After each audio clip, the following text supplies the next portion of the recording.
Welcome back to the Preppy podcast. Thank you guys so much for listening. Today I am talking with Lindsay from Cowtown Clay. You might remember that we had Cowtown Clay part of our Camp Preppy Dallas event. The ladies absolutely loved painting the cowgirl boots, putting their own spin on them, and I just love chatting with Lindsay because she is someone who actually has two businesses, so it's always fun learning how people balance, how they come into these businesses, and so much more. So I know you're really going to love this episode and learning more about the special memories that she creates with Cowtown Clay for families. And even if you don't have kids, I have sent away for dog prints from them before, so you don't have to be local to Dallas or just have kids to really enjoy this business. But before we get into this week's episode, I am so excited to announce that Club Preppy is here. So we have Camp Preppy, which are retreats just about every quarter of the year, and those have been so successful, selling out quicker and quicker each time. And then our group chats are always so lively after these events. So I came up with Club Preppy, which is kind of like a step up from Camp Preppy if you want something in between. Basically, it is a monthly membership. It's very affordable though. And with that monthly membership, we have at least one virtual meetup each month. So think about things like wine tastings, cocktail making classes, floral arranging, tablescaping, all those things that we do during Camp Preppy, but virtually together with different experts. And we also get some little gifts and favors and presents from me. So think branded swag and other goodies, as well as special exclusive discounts from Preppy Podcast guests or brands that we've worked with at Camp Preppy. So it's a great way to meet new friends, enjoy a new hobby, and keep the excitement and friendships going alive between Camp Preppy. So you can join and find more information about Club Preppy at thepreppypodcast.com. If you just scroll down a little bit, there's information on that, and I'm so excited to kick that off. It's just going to be such a great community, and we have some really fun activities planned virtually for that already. So let's get into this week's episode. All right, so why don't you first let everyone know who you are, where you live, and what you do? My name is Lindsay Miner, and I live in Fort Worth, Texas, and I own Cowtown Clay, which is a ceramic keepsake business. Excellent. And I am so excited. I don't even remember how I originally found you. I think maybe Katie McFarland years ago posted, and I've just been following along. I've ordered your, you put the dog paw prints in and make the little keepsake. I've ordered that in the past. Yeah, so I've been a fan for a while, and you will be part of Camp Preppy Dallas. So I'm so excited to have you on and learn more about junior business today. Thank you. I'm excited to be here. It's been a journey and an adventure that I didn't know I was ever going to be on. So Totally. So let's start at the beginning. Tell me a little bit about your childhood. Did you grow up in Texas? Were you entrepreneurial as a kid, having a lemonade stand or creative making stuff? What was your childhood like? So I grew up in Bel Air, Texas, which is in Houston. I have lived with my parents, and I have one younger sister. And I guess I've always liked creating things.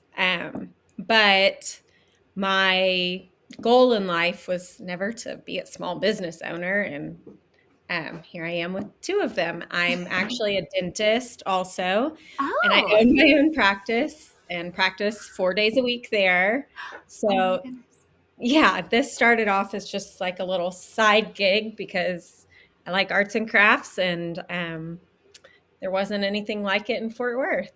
Wow, I had no idea. It's so funny. I have a few people on the podcast as guests who have multiple businesses, wear multiple hats. And that's kind of how I am as well with my PR business and then this podcast. And I have a blog too. So I always gravitate towards those people who have ideas and big ideas and want to do it all. So I'm excited to chat then and learn more about how all this came to be. So then obviously tell me a little bit about where you went to school, and obviously you went into dental work. So I assume you went to dental school, but tell me about that journey, like finding your way and wanting to do that.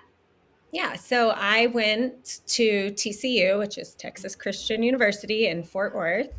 Um, and I have a major in, or a degree in neuroscience. And I knew I always wanted to be in healthcare. I assumed I was going to be a heart surgeon or something crazy like that. I used to do research in Houston at one of the hospitals and volunteering at the Cook Children's Pediatric Hospital in Fort Worth. And then one of my advisors in college said, Lindsay, I think you should go shadow a dentist and see what you think about that. I was like, that's stupid. I don't want to be a dentist. Who wants to work on teeth? And that's just gross. Well, I loved it. It kind of combined everything that I was interested in. It had helping people and the healthcare aspect of it, but I also got to interact with people a lot more. Yeah. Like I spend my day chit chatting and small talking and getting to know people while being able to help them. But also, it provides a lifestyle that works out for being a mom. Yeah. So I take my kids to school every day and I don't pick them up from school, but I'm home by 4:30 and go to all the practices and games and whatnot. So um, I decided to go to dental school and went to UT Houston. And that's 4 years. So did that. My husband also went to TCU and we technically met in college, but house parties and whatnot. I love it. So we started dating when he was in med school in Houston. Okay. And so we kind of dated and all of that, and then got engaged and married and moved around a lot after that. He's an orthopedic surgeon. And so we lived in Dallas for his residency. And then we lived in Columbus, Ohio for a year for his fellowship. And so I was just working as a dentist during those years. And then settled in Fort Worth in 2018. Very cool. So tell me about then, before we get into Cowtown Clay, opening your own practice then, because even still, even though, it might not be as glamorous or as aesthetic, I still think that's like a huge entrepreneurial like feat for you, right? Yes. Well, I actually, when we moved back, I practiced since I graduated dental school in 2013, but I didn't know if I ever wanted to own my own practice because I just wasn't sure. It's a lot of extra responsibility to own your own business and a lot more pressure. But during COVID, an opportunity fell in my lap that I couldn't pass up. So basically, it's a small private practice. The dentist had been there 23 years. His predecessor had been there just as long.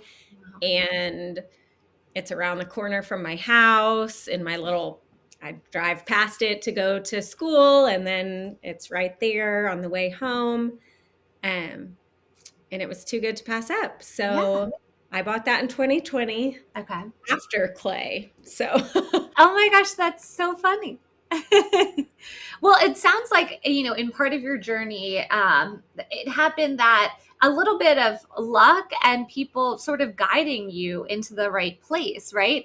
And when I say luck, I always talk about on the podcast, I think it's creating your own luck, like you're being open to the possibilities and being active and in the right spots is what creates it. But it sounds like, at first you weren't sure if you wanted to be a dentist, then it ended up being the perfect fit. And then even with, all the negative with COVID, that this practice, this opportunity probably came because of that, right?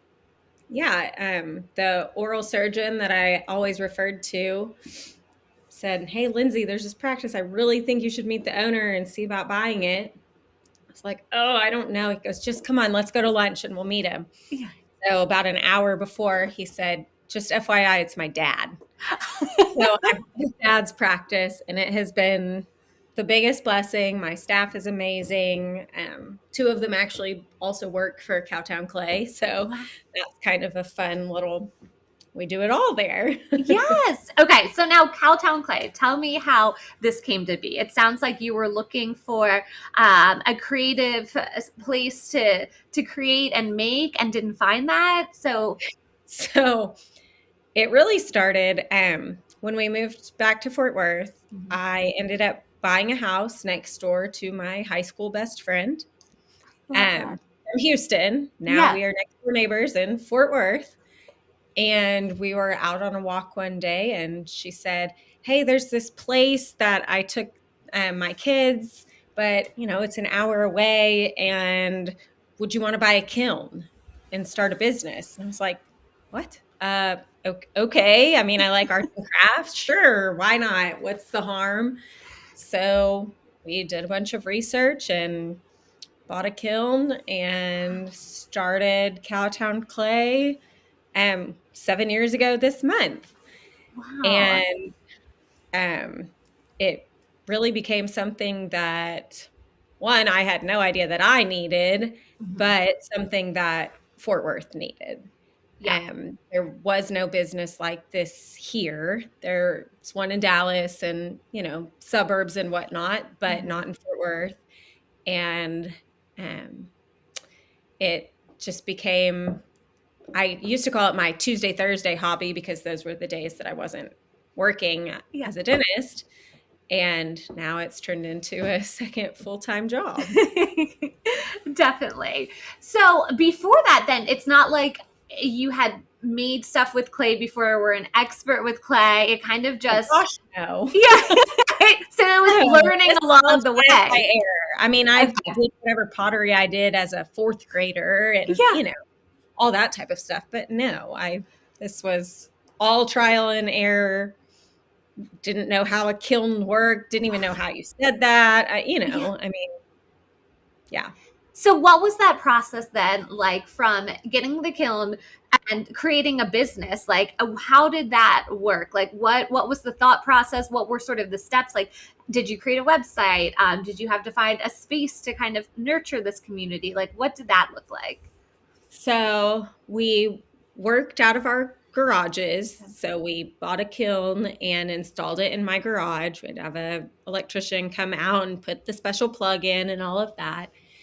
I always tell anybody that reaches out to ask me questions about starting this business, I'm not going to tell you all of my like nitty gritty details, Yeah. but you have to find a local ceramic store. They're going to be your best friend. Mm-hmm. So we found one. We went and met with them. They talked us through what clay to buy, what clay they would have available for us, what glazes, which is the word for paint, Yeah. to use and whatnot. And so that's kind of how that started. And then we have here a Facebook group called Tanglewood Moms. That's a huge deal, 30,000 local Wow. mom type group. Yeah. So one day we were like, let's just post on there and see what happens. And that's how it started. Wow. It's funny. I've had a few people on here who their business really started or took off through Facebook, like whether it was the online sales or like lives back in the day that you would sell things. So that's so interesting because I do think Facebook is a little different than Instagram, where it's mostly more hyper local versus Instagram. You're following people from all over the world. So it sounds like that really worked for you then. Yeah, it did. And we didn't do any advertising or anything like that. It was purely local. They would come to my house and do impressions on the dining room table. And then we would work behind the scenes. During COVID, we moved to her backyard because she had a bigger patio and whatnot. Then in 21, we decided we had outgrown our garages and our houses, and my husband was real tired of having multiple employees living in our house during the day, basically working. And so we got this awesome studio, which is where we currently are. And now I have 5 staff members and 4 kilns Oh my and gosh. um yeah, it's Wow. just kind of So turned into a bigger thing. yes. So for the people who might not be familiar with your business, like I am, even from afar in Pennsylvania, thanks to Instagram, actually, tell me what sets your business apart and kind of what you guys are known for. Would you say? So we created the original shadow box. That kind of has become our most popular product. You know, we started out doing just ornaments and plates and whatnot, but we were looking for something that was a little more timeless and heirloom quality that you might want to not just display in a kid's room, but out in your house, even when your kids aren't little anymore. Um, because I don't think that my parents would probably still put out my cookies for Santa plate I had made as a child, but I think that they would still have these shadow boxes. Mhm. So that kind of became what we were known for. Yeah. And the shadow boxes, for people who aren't familiar, they're basically like impressions, whether it's, your kid's feet or hands or your dog's paw prints, on clay, and then with like grass cloth sort of, I guess, behind it, right? Yes, it's an acrylic frame, and we use 6x6s, 12x12s, or 16x16 if you have a lot of kids. Wow. And we back them all with Schumacher grass cloth, so it's high quality Yeah, grass cloth. And then we mount the hand and footprints inside. I And love so that. yeah, they're really pretty, and definitely proud of coming up with that and Hmm. whatnot, because it's hard to be original in overflowing fields. And I feel like now the ceramic business has kind of taken off and everybody makes a birthday plate and whatnot, but Yeah. this is a little more unique. It is. And it's very elevated and beautiful. And for listeners who aren't in the area, you can order that. I've ordered years before and got it shipped to my house, and then like you ship it back sort of situation. Yeah, so we Yeah. have mail order kits that we can send anywhere, Mhm. where we give you the instructions and a set of, a little package of clay, and you take the impressions at home and mail them back to us. And from those impressions, we can make almost any of our products for you. Amazing. So, what would you say is the hardest part? And then on the flip side, like the best part, your favorite part in building this business? The hardest part is not not customer service per Mhm. se, but that people don't understand the process and Yeah. how long and time consuming it is. And even if I tried, I couldn't make you something today and give it to you tomorrow or in 2 days or 3 days. It just, clay takes a lot of time, and it's delicate, and bad things happen to it sometimes. Yeah. Kilns do crazy things. And so we're never trying to be slow on something or make a mistake, but those sorts of things just always happen when you're working with delicate materials. So Yeah. that's why, we kind of have a long turnaround time, because it gives us the time to make sure it's right, Hmm. and time to fix something if it needs to be fixed. Like we had Hmm. I call them kiln catastrophes, um, a few weeks ago, and every product in it came out dark yellow. Oh And so they no. all had to be remade. Yes. Yeah. And, that means they won't be shipped tomorrow. They're going to be another 2 weeks or whatnot. Yeah. Did that take kind of a learning curve of figuring that out over the years? Like, Oh, yeah. And I yeah. am not an electrician, or, I mean, I'm a handyman type person, but Mhm. this is a whole different level of expertise that I do not have. I mean, I am Yeah. not an artist per se. Like, I don't have a background in this sort of stuff. I don't know what about the talc mines and all of these crazy things I've learned about that affect the product. So that's kind of been the hardest part, just the learning curve and explaining the process. Um, the best part, though, has been, one, meeting all of these local people. I love seeing people out and about, and getting to talk to parents here at the studio. And then just we kind of started into a program where we make keepsakes for families who have lost a child. Oh, And that has become the most meaningful part of this business. And that is what I would want my legacy for this business to be, yes. Oh that my we were gosh. able to help grieving families with a forever keepsake. Yeah, that's so wonderful. Now we talked a little bit about marketing, and when you got started, you mentioned that Facebook was really a great place to get the word out, especially to local moms. What else would you say has helped you grow the business and get the words out in terms of marketing? I am. That's kind of something I need to get another hat for, figure out how to expand that way. Really, all that we've done is word of mouth and social media and having a website. Mhm. So it's hard to spread the word, and I haven't figured out the exact best way to go about that. Mhm. But um, just having any local people that come in or anyone that orders, sharing it with their friends, that is so helpful for a small business. And that's kind of how we get new customers. And Yeah. everyone's going to keep having babies. So there's always the market for it. I'm just kind of outgrowing it because my babies aren't babies anymore. Well, and it also makes just such a great gift. So I'm sure you're very busy around like the holidays, Mother's Day, that sort of thing, right? Yes, Mother's Day and Christmas are definitely our two biggest holidays, and Yeah. the months before those can be a little chaotic, but that's okay. So I heard recently someone at one of the conferences I attended, there's no such thing as balance.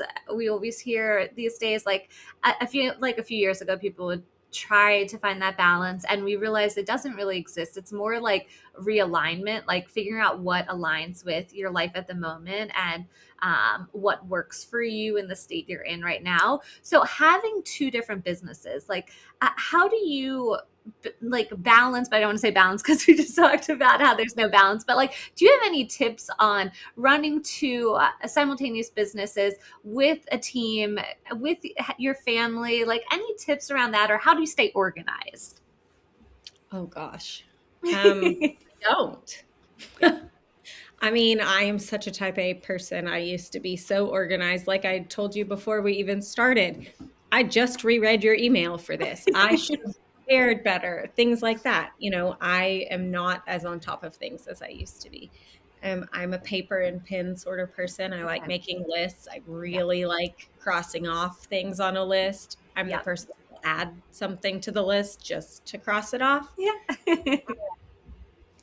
But I try to just be really productive during my waking hours. It's Hmm. kind of what I say. I get a lot of sleep. I have to sleep a lot. I go to bed early after my kids go to bed. I'm not a night owl, but I can get a lot done between 8 and 3. Yeah. So, Yeah. No, I am the same way. I am a list maker. And like you, I need to write something down, even if I just did it, just the satisfaction of crossing it off. And even this year, I know everyone's talking about like it being an analog year, like going back to physical things. And I got for the first time in probably 5 years, like a physical agenda book to try to stay on track, just because with the phone, it's harder to see like the big picture and that satisfaction of writing and crossing things off. So I feel you on that. yeah, I have one of those in my bag. I don't open it as much as I should. Yeah. Skylight calendar has really helped in my family. Has an Uh-huh. app on it so I can on my phone so I can add stuff there, and then my kids can see in the kitchen what they have going on that day. Yeah. And so that definitely helps keep all of us organized. And then I think the other thing is learning to delegate. And for Mhm. a type A person, that's hard to do. Yes. Yeah. You always think you're the only one who can do something this way, and that's just really not the case. And I think for Yes. any business to ever grow, you have to be able to let go Mhm. and do things like that. So Agreed. No. thankful to have a great team that can, they don't necessarily need me, Mhm. but I'm here for them. So Mhm. Now, who would be your dream customer? If anyone could walk through the doors of Cowtown Clay, who would that be? Or maybe even it's not a dream customer, but maybe and it could be a customer to like mailing something to, like how I purchased online and got it mailed to me. Or even if there's like a collaboration. I don't know if you've done collaborations with your business, but what would be a dream? I mean, the the dream client customer is just a new mom who wants to make all of the keepsakes for their baby, whether it's something to display every day or every holiday. Um, and then maybe that person can gift all their friends at a baby shower a gift card for a shadow box or something like that. Yeah. Um, so I don't know, that's sort of what we hope for when people come in, that they are making their keepsake for this year or this season, and then they'll return for the next season or next child, Yep. and then pass the word along to their friends and family. Hmm. Hmm. As far as, a dream business to collaborate with, that is so hard because I don't feel like I can make, I mean, I would love to partner with anybody to, give stuff together and a Yep. giveaway or things like that. But I haven't quite figured out how to like make a preppy Yeah, like a true design or collab. something, what Yeah. sort of keepsake could I give and collaborate on with somebody else that could then turn into something that everybody wants? Yes. Yes. Yeah. I mean, maybe it's something like you use I think you said Schumacher grass cloth, like a collab with a wallpaper or fabric company for backing. Yeah, Yeah. one of my college sorority sisters, her name's Emily Nichols, and she is an artist, a local artist, and she has a huge Instagram following and whatnot. But we do use her confetti um, fabric Oh, cool. Okay. as option for shadow boxes. So yeah, that's Yeah. That's another perfect way. one. Yeah. Sure. No, definitely. So speaking of Preppy, since this is the Preppy podcast, what does Preppy mean to you? How would you describe Preppy?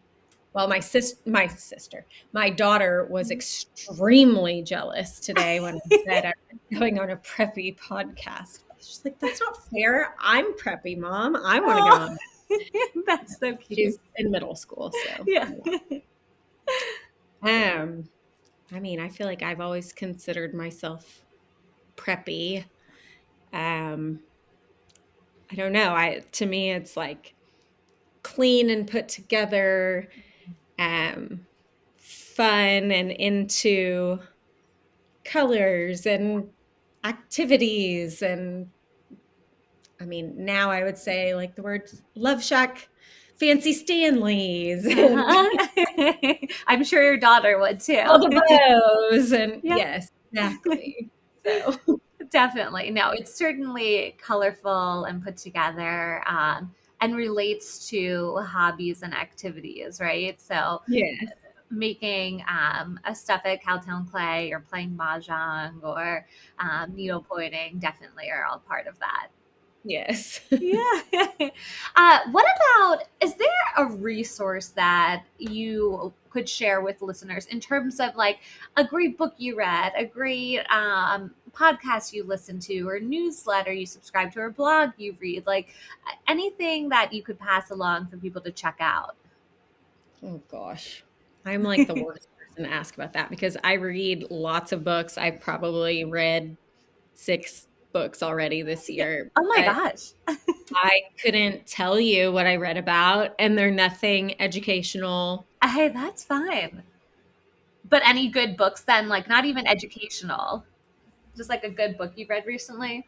I mean, I read all of the Frida McFadden Mhm. books, and Mhm. I even just read those like a royal family Oh, series. cool. Okay. Um, I am trying to be better about reading things that matter. I have read The Anxious Generation, which Okay. I think is super important for any moms to Yep, that's a read. good one then. Yeah. Yeah, that would be a good one. And I just they have a kids version of it. And I need to read it before I let my daughter read it. Yeah. But trying to explain why we're pushing to be more of an analog Mhm. generation for Mhm. them. Yeah. And Santa brought a tin can phone to our house for Christmas, Oh, okay. a new version of a landline. Yeah. I've heard about So, these. yes, it's pretty cool. And so it has its own phone number. It's only like 5 digits, but Uh-huh. they can only call or receive calls from somebody else that has that number. Oh, cool. Okay. So, like, I can program it and see it from my phone who's called and who they're calling. But that way they're learning how to talk on an actual phone, Mhm. Mhm. which is really funny to watch. I mean, I don't know about you, but I always had to answer the phone like, Adkins residence, this is Lindsay. Yeah. And Yep. kids just pick it up and they're like, silence. Like, guys, you got to say something. You Something. need to say, this is Annie. Who am I speaking to? Or something Yeah. Yeah. That's so funny. I haven't even thought of that. on FaceTime, you Yep. know? Yep. Oh my gosh. Yeah. I remember like even just the cord on the phone sometimes when I was little, like wrapping myself around it and Yes. And they're learning that too. And that if you pull it and it comes out of the wall, it hangs up. yeah. Like a cell phone you can walk around with, take in the bathroom, Yep. Yep. And dial up internet where you'd have to like you could only have one phone or Luckily, we internet don't at have this that time. problem.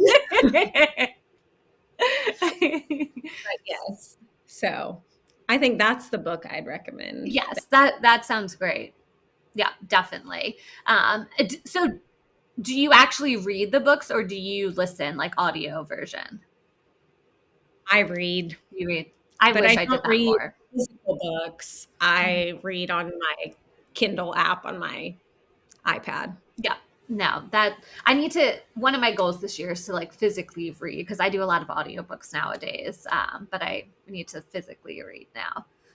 What Yeah, about oh go I ahead. like to listen to it in my own voice, like how I would hear them in my head, not how the British guy talking on audiobooks talk. Yes, exactly.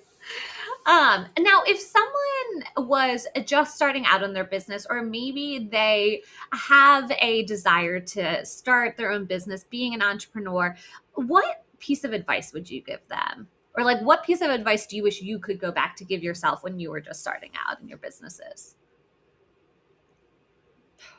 Man, tough one. I think that you really need to figure out if this is something that you want for just the long term. I feel Yeah. like so many people start a business and it only works for a year or two because when you burn out, it's Mhm. really easy to burn out and get Yep. tired of it. And something that starts out as a fun hobby seems like it could always be fun, but it kind of stops being fun. Yep. So you have to make sure that it's something that you're committed to pursuing Mhm.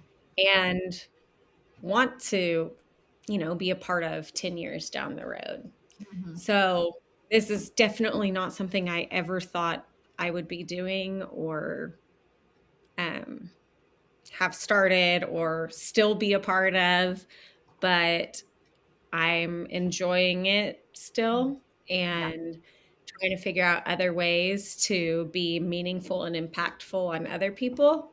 Mhm. And I think that's another point. All businesses, they need a purpose, Yes. and you want to be an important part of that purpose. And what ways can you help other people with your business? Mhm. Mhm. For me, it's just not all about me. Yeah. That's great advice. I liked when you were talking earlier about what you want your legacy to be when you leave this business, and I think that is so important, and not enough people think about that, right? Yeah, because it's fun in the moment. And, in the beginning, any new thing you're doing is kind of fun and special and unique, but it's not going to always be that way. And so, how are you going to impact the world? Yep. And, what at the end of the day, I want people to think of Cowtown Clay as a special place that they were able to make a keepsake of their child or loved one. Um, with a company that really actually cared about them too. Mm-hmm. That's beautiful.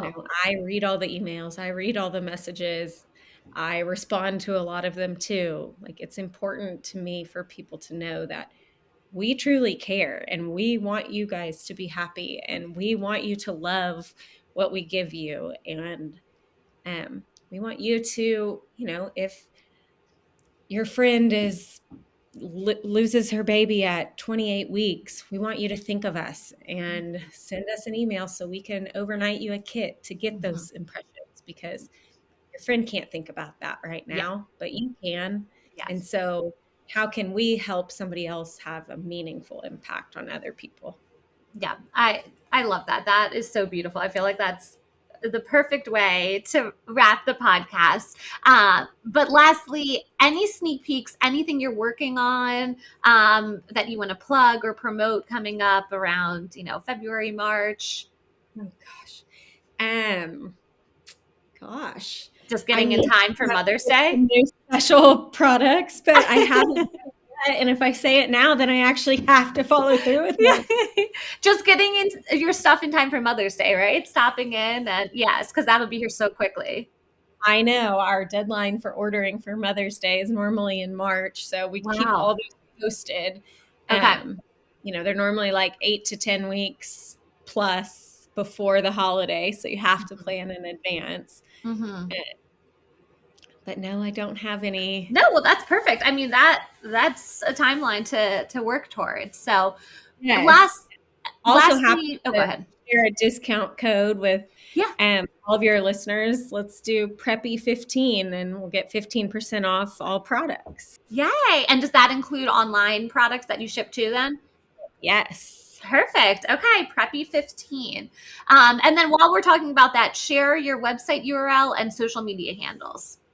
It's www.cowtownclay.com and then just at Cowtown Clay. Easy. Love for everyone to follow along and make a special keepsake. Perfect. Well, Lindsay, I had so much fun chatting with you today, and I can't wait to share with everyone what we create at Camp Preppy Dallas. Yes, me too. I'm so excited. Perfect. Thank you so much for listening to the Preppy Podcast. I hope this put a little prep in your step for the day.